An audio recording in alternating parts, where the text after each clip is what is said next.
আওয়ামী লীগ ভোটে না থাকার মানে এটা সার্বাঙ্গিকভাবে অন্তর্ভুক্তিমূলক নির্বাচন হলো না, অবাধ নির্বাচন হলো না, এটা একতরফা নির্বাচন হলো। আওয়ামী লীগের ভোট সবসময় আওয়ামী লীগ এবং বিএনপি দুটো মিলে 80%-এর বেশি ভোট এ পর্যন্ত সবসময় পেয়েছিল।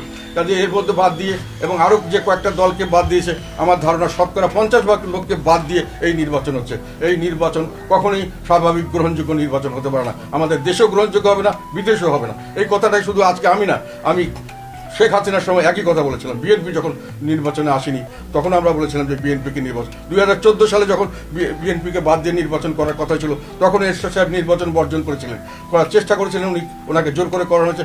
আমরা বর্জন করেছিলাম, আমি বর্জন করেছিলাম, আমরা 2070 জন সংসদ সদস্যকে এই নির্বাচন বর্জন করেছিলাম। কাজেই আমরা এখনো মনে করি এই নির্বাচনে যে জিনিসটা সবচেয়ে বড় দরকার এখন, সেটা হলো রাজনৈতিক স্থিতিশীলতা।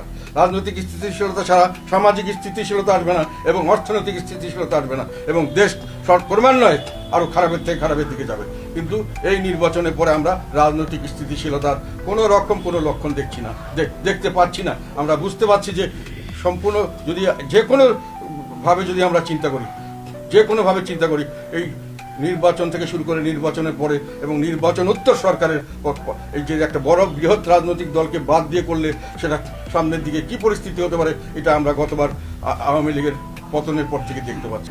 আমাদের দেশে আমি বলতে চাই, বর্তমান সরকার এবং সরকারের যারা অভিভাবক এবং তাদের যারা অভিভাবক, তারা যে সরকার চালাচ্ছেন, এখানে নির্মমতা আমরা দেখতে পাচ্ছি, আমরা গণহত্যা দেখতে পাচ্ছি।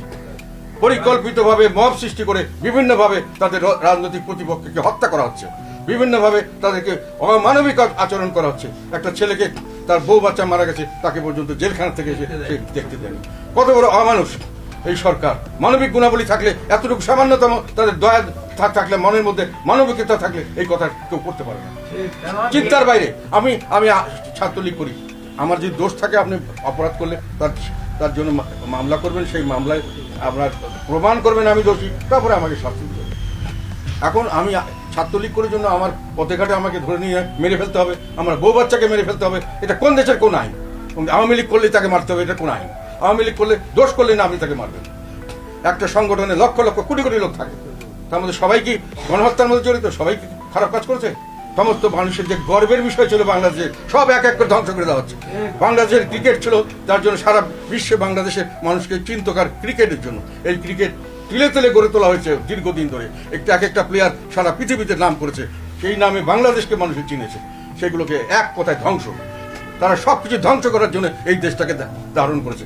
এবং আরো যদি কিছুদিন এদেরকে এই সুযোগ জনগণ দেয়, তাহলে সম্পূর্ণ ধ্বংস করতে আর বেশি দিন লাগবে না।